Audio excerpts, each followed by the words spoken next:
I can shout this because I got a big voice. It, it is hard to follow Alex on stage because there's so much sexy on it when he leaves. Just wanted to give you guys my contact information right there, and actually get straight to the point about why I am qualified to talk about this topic. I do run a PR firm, which means I talk to people all day long that maybe you guys want to get some time with, right?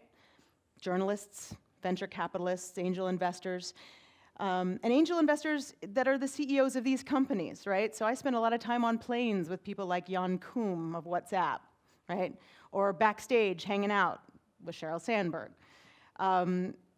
And even angel investors like Tavit from TransferWise, these are all people that maybe, what do you want from them? What do you need from them? What would you love? If you had 3 minutes of their time, maybe you'd ask them for a job. Maybe you'd want to get their opinion on your startup. Maybe you'd ask them for an investment. Maybe you'd ask them to cover you if they're a journalist. So all of these things are things that, and I saw a need from what kind of the people need, what they want to ask, and they don't know how to ask for things. And in my conversations with venture capitalists, especially when we're talking about investing, I'm an angel investor, we talk about the approaches that we've gotten, what's worked, what hasn't, what email popped and got our attention that came cold out of the blue that made us invest when we were absolutely not going to. I had a wonderful conversation last night with a guy who was telling me about how he decided to end up becoming an investor in a startup accelerator, and how there's one woman who will remain unnamed but who has my deepest, deepest respect, who just stayed on him and got him to pay attention, and now they're partners and now they're running a fantastic accelerator. And when you hear the story about how she was respectful but persistent, she got her message across, and look what happened. Now they're running one of the most successful accelerators in Europe. Again, you know who you are. So what I do all day long is I talk to people about their businesses. You guys are telling me about your concerns, what you need, and I've seen a gap, right? And I thought if I could only explain to you, I talked to a lot of my friends, Dave McClure, I talked to Fred Wilson at USV, I talked to Fred Destant, Atlas, I've talked to Mike Butcher, I've talked to Robin Waters, talked to even Alex.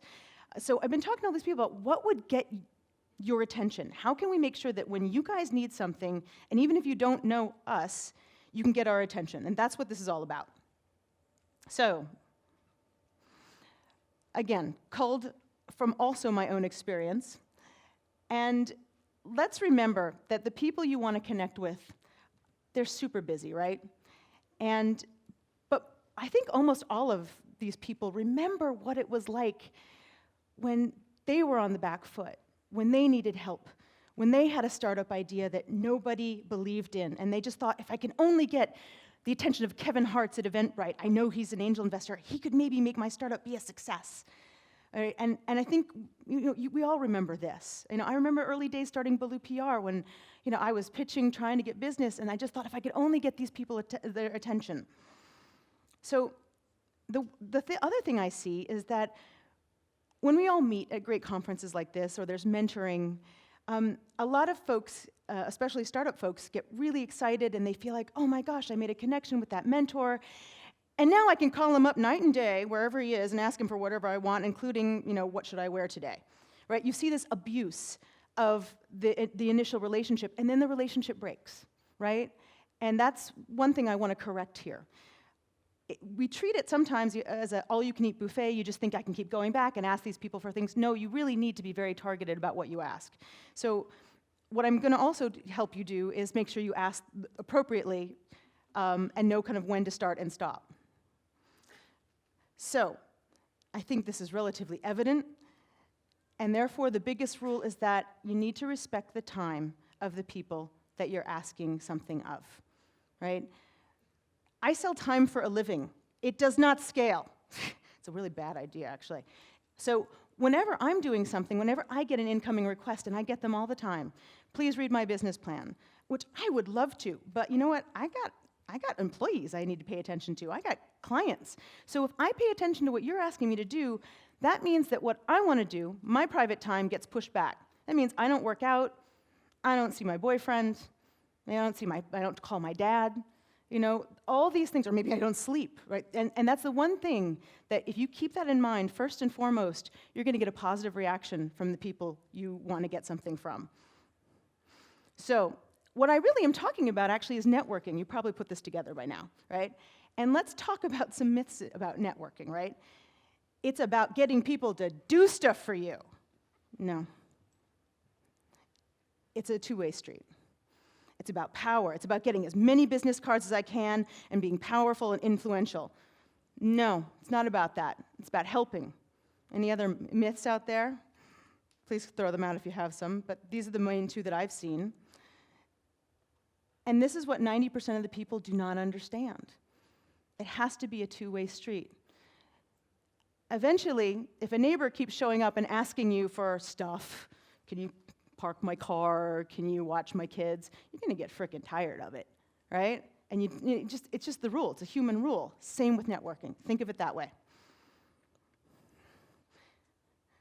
So here are my big rules. And these are almost completely and totally golden. And remember, I'm a pretty good source, but this comes from people who are getting asked even more things than I am in a day. Have a specific ask. The worst thing you can do is ask, oh, can we just go have a coffee? I would be hopped up on coffee all day long if I took every single request. I'd love to take every request, but I can't. Keep it short. Here's what I want. Be direct and honest. One of the most maddening things I get are these long emails that are not very specific, wanting my participation or Ballou PR's participation. I don't know what they're asking. You asking me to sponsor? You asking me to give you money? Are you asking me to come and speak at your conference? Are you asking for pro bono work? Are you asking me to invest? What are you asking? Make it this short, and so I can identify it. I know most people love a long email because they think that you won't figure out what you want, and then you'll engage. No, you delete it. Real simple. Always give a no option. One of the best ways I've found of finishing an email or a conversation is, thank you for even considering this request. I know you're busy, but if you have the time, I'd be grateful. Again, you're showing respect for their time. Make it as little work as possible for the person you're asking something from. I have a couple examples, but there is nothing more fun than somebody saying, hey, can you look over my business plan, tell me which VCs I should talk to, and then go and pitch them for me? Sure. Because I wasn't going to do anything today. This is awesome. Now I have something to do. Thank you. You'd be surprised about how many people ask that. Again, respect for a person's time constraints. Always knowing that you're adding to their plate. That doesn't mean apologize. It just means show that you know that you're asking a favor. And then give something back if you can, right? That's one of the best things that I've ever seen is when people say, look, I want to talk to you about my startup. We're doing this. You're really good in SaaS. And in the meantime, I know that you're trying to expand into Estonia. Let me tell you a little bit about the market there. If you have something to give back, try.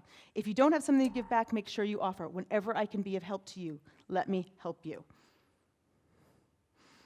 So again, if you keep this stuff in mind, it's going to help you grow your network and be respected. Because just because you've got a lot of connections on LinkedIn and a lot of business cards, that doesn't mean that any of those people are going to respond to you, right?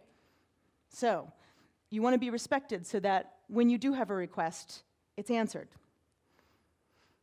So let's go over some of my favorites. I know none of you have done this. I have never done any of these either. These are for all those people out there who have never done it right, but we're awesome. My favorite, I've already mentioned it. Can we go to coffee so I can pick your brain? Wow, let me get this straight. You want to buy me a coffee, thank you, that's very nice, and you want me to tell you all about my business when I have clients who will pay me for this same advice. Great! Let's do 3 hours of this. That's fantastic. Again, I sell time for a living. I'm incredibly sensitive to this. Other people don't sell time for a living, but their time is worth a lot. VCs, they might want to go home and see their kids, right? So be super specific. Again, one of my favorite, can you read our business plan? Oh, God, I really would like to. You know what I will do? Show me something. Say, on page 54, we've made an assumption about PR and when we should start it. Can you tell me if you think that's right? And don't send me the whole business plan. Send me only the slides that matter, so I'm not like doing, trying to get to the part that's supposed to be read. Right? Make it easy for me. Make it super easy for me. The easier you make it, the more likely you're going to get what you want. Yeah, my other favorite. Can you introduce me to VCs? No. I will if you do your homework, and that's it. Do your homework. Take a look. And again, I'm going to talk specifically about VCs, but goes for the media as well, or an angel investor. These people have patterns of where they invest, what they cover, what they talk about, right? What they're writing about.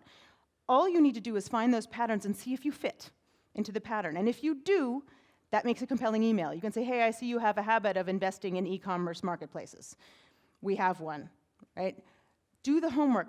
I can't be going through your business plan and figuring out where my friends might possibly be interested in what you're doing.